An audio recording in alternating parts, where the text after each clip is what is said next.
안녕하세요. 결의어 살리기 국민운동본부에서 주관하는 결의어를 빛낸 역사 인물을 소개하겠습니다. 7강 장보고, 박정희, 전봉준. 장보고. 해적을 소탕하고 바다를 장악하다. 장보고의 본명은 궁복 또는 궁파인데 활보, 즉 활 잘 쏘는 사람이라는 뜻이다. 기록에 따라 장보고라고도 하였다. 그는 지금의 전남 완도의 해안 지방에서 태어났으며 장보고라는 이름은 당나라에 건너가 대성인 장씨를 모방해서 지은 것으로 추정된다. 장보고는 어려서부터 무예에 뛰어났고 물길질에 익숙하였다. 청년 시절에 친구 정년과 함께 당나라에 건너가 생활하다가 서주 무령군에 복무해 장교가 되었다. 당시 당나라는 각지에 절도사들이 할거하고 있었는데 이 시기에 그는 지방 군벌의 속성과 그들의 군대 양성 방법을 익혔던 것으로 보인다. 해안 지역 출신으로 바다에 익숙하였던 장보고는 페르시아 등 서역과의 활발한 해상 무역에 대해 깊은 인상을 받았다. 당시 당나라나 신라 모두 중앙의 권력이 약화되어 흉년과 기근이 들면 각지에서 도적이 횡행하였고 바다에서도 당나라의 해적이 신라의 해안에 출몰하여 많은 주민들을 잡아가 중국의 노예로 팔았다. 이러한 상황에서 그는 해적들이 신라인을 잡아가는 것에 대해 분노하였고 국제 무역에 대한 강렬한 욕망을 가지고 스스로 해상권을 통괄해 독자적인 세력을 키워볼 야망을 불태웠다. 장보고는 828년 귀국하여 지금의 전남 완도에 청해진을 설치하여 이곳을 기반으로 동북아시아의 해상 경영권을 장악하고 당 신라 일본 3국의 무역을 주도하면서 한반도를 국제무역의 중심지로 만들었다. 그는 바다를 다스리는 자가 세계를 지배한다는 진리를 몸소 실천해 보인 해상왕이며 무역왕이자 21세기 우리 민족의 나아갈 길을 제시한 위대한 스승이다. 장보고는 841년 암살당하였다. 그의 죽음은 장보고 한 사람의 죽음으로 그치지 않는다. 그의 죽음으로 우리는 막강하던 청해진을 잃었고 국제적인 감각을 잃었으며 마침내 바다를 잃었다. 해상 무역왕이 되다. 장보고는 828년 신라 흥덕왕에게 남해 해상교통의 요충지인 완도에 청해진을 건설하여 서해 무역로를 보호하고 해적을 근절시킬 것을 주청하였다. 그리하여 그는 흥덕왕의 승인을 받고 지방민을 규합하여 일종의 민군 조직으로 1만여 명의 군대를 확보하고 완도에 청해진을 설치하였다. 청해진은 설치될 때부터 장보고를 중심으로 하는 독자적인 세력의 성격을 띠었다. 그에게 내려진 청해진 대사라는 벼슬도 신라의 관직 체계에는 없는 별도의 직함이었던 점도 이러한 사실을 증명해준다. 장보고는 청해진을 건설한 후 곧바로 해적을 소탕하고 서남해 일대의 해상권을 장악하고 이것을 토대로 당 신라 일본을 잇는 국제무역을 주도하였다. 8세기 중엽 이후 신라 무역상들이 취급한 물품은 752년 일본이 신라 상인으로부터 매입한 물품 목록에서 그 모습을 찾아볼 수 있다. 여기에는 구리, 거울 등의 금속 제품과 화잔 등의 모직물 같은 신라산 물품과 향료, 염료, 안료 등을 비롯한 당나라 물품과 당나라를 중개지로 한 동남아시아와 페르시아 지역의 물품이 기록되어 있다. 당나라와의 교역에서도 당시 신라 귀족들이 애용하였던 향료 등의 동남아시아 및 페르시아 지역의 물품들도 신라 상인의 중개 무역으로 수입되었다. 장보고의 무역 선도 대체로 이러한 물품들과 피역 제품, 문방구류들을 취급하였다. 장보고는 8세기 이래로 왕성한 신라인의 해상활동 능력을 적극 활용하여 이들을 묶어 조직함으로써 그의 세력이 급속도로 성장하는 토대를 마련하였다. 이후 강력한 군대와 많은 선박을 보유하고 부를 축적해 하나의 큰 지방 세력인 호족으로 성장하여 중앙정부의 정치적 분쟁에도 관여하였다. 836년 신라의 수도인 경주에서 왕위 계승 분쟁에 패배한 김우증 일파가 청해진으로 피난하여 그에게 의탁하였다. 838년 경주에서 다시 왕위 계승을 둘러싼 분쟁이 발생하여 희강왕이 피살되고 민해왕이 즉위하였다. 이 정변을 틈타 장보고는 군대를 경주로 보내서 김우증 일파를 지원하여 그를 왕으로 즉위하는 데 큰 공을 세워 감히 군사가 되었다. 이제 장보고의 세력은 중앙 정부를 위협할 정도로 크게 성장하였다. 이에 두려움을 느낀 중앙 귀족들은 그의 딸을 문성왕의 왕비로 맞아들이는 것을 반대하였다. 이후 장보고의 청해진과 중앙정부 사이에는 대립과 반목이 심화되어 결국 중앙정부에서 장보고의 부하였던 염장을 보내어 그를 암살하였다. 그가 죽은 뒤 그의 아들과 부장 이창진에 의해 청해진 세력은 얼마간 유지되어 일본의 무역선과 회역사를 보내서 교역을 계속하였다. 그러나 곧이어 염장을 비롯한 중앙군의 토벌을 받아 청해진은 완전 괴멸되었고 851년 청해진의 주민을 벽골군으로 이주시키고 청해진을 폐지하였다. 장보고는 불의에 암살되었으나 그는 8세기 후반 이후 신라인의 해상 활동의 한 정점이 되었다. 또한 신라 후기에 각지에서 등장하는 호족 세력의 선구적 존재이기도 하였다. 바다로, 세계로, 미래로 나가다. 작가 최인호는 다큐 소설 해신에서 장보고를 우리나라가 낳은 바다의 신으로 부르고 있다. 장보고는 무역선단을 이끌고 신라, 당, 일본을 잇는 바다를 누볐던 해상왕으로 청년 시절에 당나라에 건너가 뛰어난 무공을 세웠던 무인이었으며 신라에 돌아와서는 1만여 명의 군사로 청해진을 설치하여 당시 창궐하였던 해적들을 소탕하고 해상무역을 장악함으로써 무역왕이 되었다고 그리고 있다. 또한 장보고는 페르시아를 비롯한 서역의 상인들과도 교역하였던 우리나라에서는 그 예를 찾아볼 수 없는 국제적 감각을 지닌 세계인이었다. 최인호는 중국과 일본에서도 영웅으로 추앙받는 장보고를 국제적인 감각을 지닌 세계인의 전형으로 우리의 젊은이들이 성장해 주기를 소망하는 21세기의 미래지향적인 인물 표상이 될 것이라고 하였다. 장보고의 모험심과 개척 정신은 그가 20대 초반에 정령과 함께 당나라 서주로 건너갔다는 사실에서 단적으로 드러나고 있다. 당나라의 시인인 두목은 번천문집에서 장보고는 싸움도 잘하여 말을 타고 창을 휘두르면 그들의 본국에서는 물론 서주에서도 당할 사람이 없었다라고 기록하였다.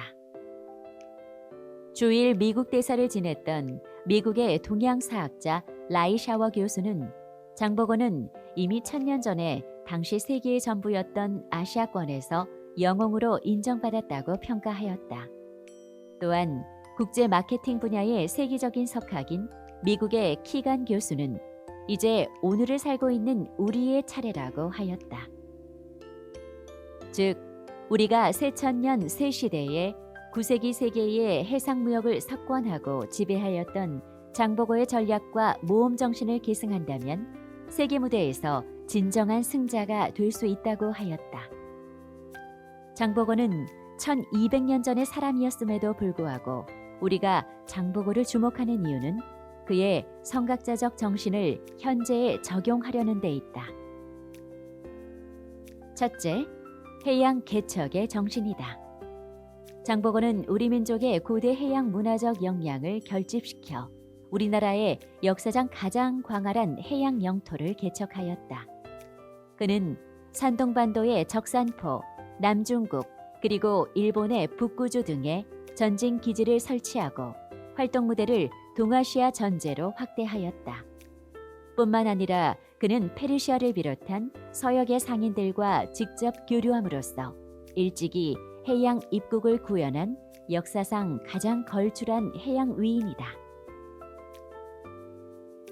장보고사는 우리 민족이 갖고 있는 해양 민족으로서의 기질과 결의 어를 가장 잘 발휘한 대표적 인물로 평가할 수 있다. 둘째, 무역 입국의 정신이다. 장보고는 당나라의 번진에서 생활하며 국제적인 식견과 시야를 가질 수 있었고 세계 경제의 흐름에 대한 감각을 익힐 수 있었다. 그는 제당 신라인들을 조직화하여 자체적 질서 체계를 수립하거나 더욱 견고하게 만들고 그것을 기반으로 무역 기지로 삼았다. 장보고가 신라 중앙정부의 지원 없이 독자적으로 청해진을 운영할 수 있었던 것은 독자적으로 중개 무역을 통해 축적한 막강한 경제력 덕분이었다. 셋째, 보국 위민의 정신이다. 장보고가 귀국하게 된 동기는 신라인들이 해적들에게 노예로 잡혀가는 것을 방지하기 위해서였다. 이것을 통해서 그의 나라 사랑과 결의 사랑을 통합하여 보국 위민의 정신을 엿볼 수 있다. 넷째, 설린 우호의 정신이다. 장보고는 무역왕이었을 뿐만 아니라 동아시아의 중심에서 문화 교류가 가능하도록 하였다. 무역이란 주고받는 호혜 평등의 원칙이 적용되지 않고는 지속되기가 어렵다. 장보고는 동아시아의 중개 무역을 주도하였지만 한편으로는 여러 나라들의 문화 교류를 위해 모든 지원을 아끼지 않았다. 그렇기 때문에 그는 모든 사람들로부터 존경을 받았으며 동아시아에서 해상 무역 왕으로서의 지위를 굳건히 할 수 있었다. 다섯째, 공존 공영의 정신이다. 장보고는 국제적인 무역 활동을 원만히 이루기 위해서는 단순히 자신의 이익만을 챙겨서는 안 된다는 사실을 잘 알고 있었다. 당나라 사람, 제당 신라인, 이슬람 상인, 일본의 관리들과 상인 등 모두를 만족시키는 공존 공영의 원칙이 지켜지지 않고는 교육사의 파견, 무역기지의 설치 등과 같은 무역 활동이 원활하게 이루어지지 않는다는 사실을 알고 있었다. 여섯째, 시대 선도의 정신이다. 장보고는 청년 시절에 당나라로 건너가 30세에 무령군의 군중 소장이 되었다. 그러나 그는 해도인이었기 때문에 신라에서는 관료로 출세하는 것이 사실상 불가능하였다. 따라서 그는 보다 넓은 무대인 당나라로 건너가 자신의 자질을 유감없이 발휘할 수 있었으며 그 결과 무령군의 군중 소장이 되었다. 장보고는 당시 골품 제도 하의 신분제 사회에서 보통 사람으로는 상상도 할 수 없었던 생각을 단순히 이상과 꿈이 아니라 현실로 만들었다. 그는 시대를 앞서가는 선구자였다. 박정희. 하면 된다. 가난을 물리치자. 박정희는 1917년 경상북도 구미시 상모동에서 태어났다. 그의 본관은 고령이고 호는 중수이다. 그는 빈농인 아버지 박선빈과 어머니 백남이의 사이에서 오남이녀의 막내로 태어났다. 그의 아버지는 동학혁명 당시 경북 성주 지역의 접주로 활동하였다.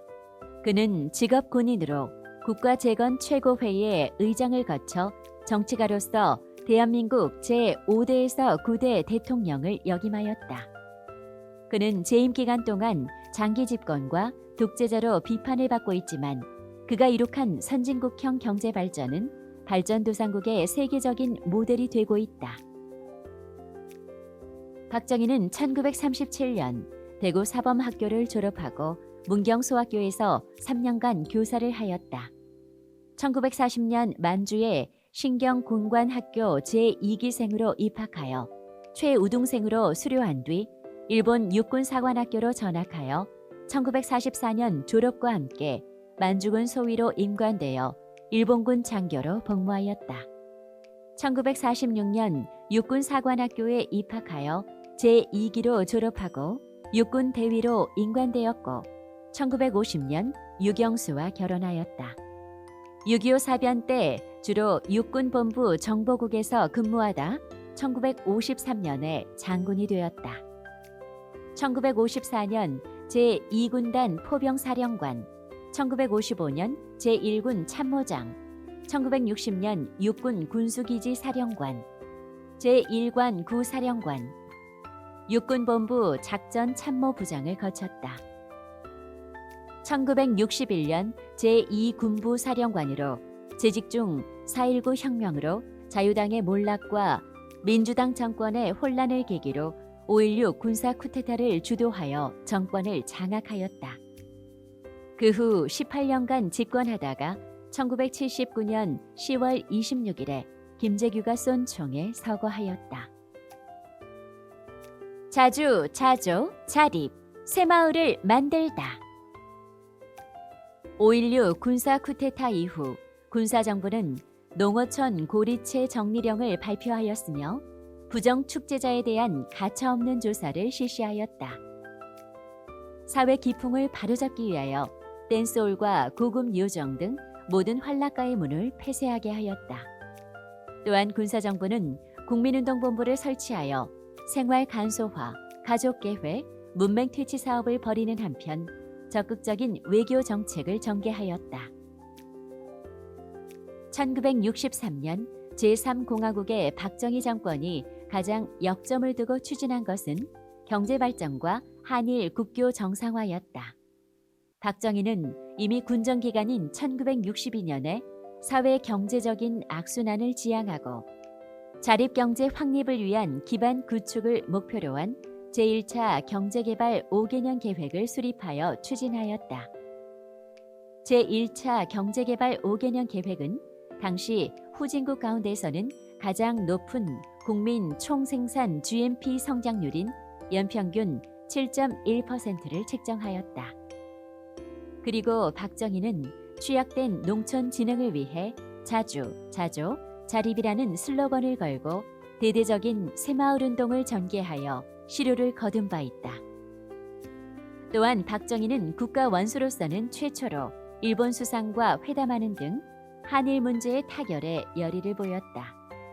한일 문제를 둘러싼 여야와 정부, 국민 간의 공방은 6.3 사태 등 전국의 위기를 불러일으켰으나 1965년 6월 22일 한일 협정이 정식으로 조인되었다. 한일 국교 정상화에 따라 일본으로부터의 자금 도입과 기타 차관 등을 통하여 제3공화국 후반부터 급속도로 경제 성장이 이루어졌다. 박정희는 고성장, 수출 드라이브, 산업기지 건설 등을 통하여 국정에 자신감을 가졌으며 그 결과는 1968년 삼선 개헌으로 나타났다. 한편 박정희는 한반도 긴장 완화를 위한 남북 대화에 힘써 한동안 남북 적십자 회담과 남북조절위원회 회담 등을 개최하고 남북 간 밀사 교환을 이루었으나 대화는 결국 실패로 끝났다. 한국 경제 발전의 세계적인 모델이 되다. 박정희의 경제 우선적 국가 전략과 효과적인 정치적 리더십, 그리고 효율적인 제도 형성이 단시일 내에 경제 성장과 산업화를 가능하게 하였다. 한국의 급속한 경제 성장은 거래 비용을 낮추고 무역과 시장 확대를 통해 많은 경제적 이익을 얻을 수 있도록 만든 제도의 결과였다. 경제기획원과 같은 선도적인 관료 기구가 있었고 조선공업진흥법 등 국가 차원의 특정 산업 지원 법률이 존재하였기 때문에 라틴 아메리카의 경험과는 대조적으로 높은 경제 성과를 거두었다. 당시 한국에서 박정희 정권이 실시하고자 한 수입대체 산업화 전략이란 국내 시장의 대부분을 차지하고 있던 농업을 활성화시키고 농민들의 늘어난 구매력과 국내 자본 축적을 통하여 경제를 재건시켜보자는 목적을 담고 있었다. 1960년에서 1970년대 한국의 공업화 과정은 몇 번의 구조조정을 거치면서 오늘의 한국 경제를 탄생시켰다. 그 첫 번째는 1960년대 초반에 시작된 전산업 수출 체제로의 전환이었고, 두 번째가 1970년대에 시작된 중화학공업으로의 전환이었다. 중화학공업화 정책은 계획 수립 당시에 10년 후인 1980년대 한국 경제의 미래상을 수출 100억 불과 1인당 GNP 1000달러를 달성하기 위한 기본 정책이었다. 한국의 중화학공업화는 1970년대 안보의 위기 속에서 이룩되었다. 이것은 방위산업 육성을 위한 산업 정책이었고, 지하자원 없는 한국 경제가 선진국으로 비약할 수 있는 수단이었다. 중화공업화는 우리 경제를 선진국 수준으로 끌어올리는 구조조정이었고, 국토개혁이었으며 자주 국방으로 나아가는 길이었다. 그리고 1970년대부터 시작한 새마을운동까지 감안하면 박정희는 산업혁명과 동시에 정신혁명까지 수행하였다. 이러한 사업은 단기간에 끝날 수 있는 것은 아니었다. 그러므로 중화공업화는 정치적으로 서구식 민주주의의 요체라고 하는 평화적 정권 교체를 막고 박정희 정권의 장기 집권을 합리화시키는 좋은 근거가 되었다. 한국의 중화공업화는 반민주 독재자라는 비판 속에서 오늘날 그의 통치의 대미를 장식하는 웅장한 기념비가 되어 한민족사뿐만 아니라 세계 자본주의 역사 속에서 찬연히 그 빛을 발하고 있다. 전봉준. 녹두장군 태어나다. 전봉준은 1855년에 전라도 고부에서 태어났다. 그의 본관은 천안이고 초명은 명숙, 호는 해몽이다. 전봉준은 몸이 왜소하였기 때문에 흔히 녹두라 불렸고 뒷날 녹두장군이란 별명이 생겼다. 그의 출생지에 대하여는 여러 설이 있으나 고부군 궁동면 양교리라는 설이 가장 유력하다. 태인 사날이 동곡마을에 옮겨 자리 잡았을 때에는 5명의 가소를 거느린 가장으로서 스스로 선비로 자처하면서 세마지기의 전담을 경작하는 소농이었으며, 이 무렵 농사일 외에 동네 어린이들에게 글을 가르쳐주는 훈장일로 생계를 보태기도 하였다.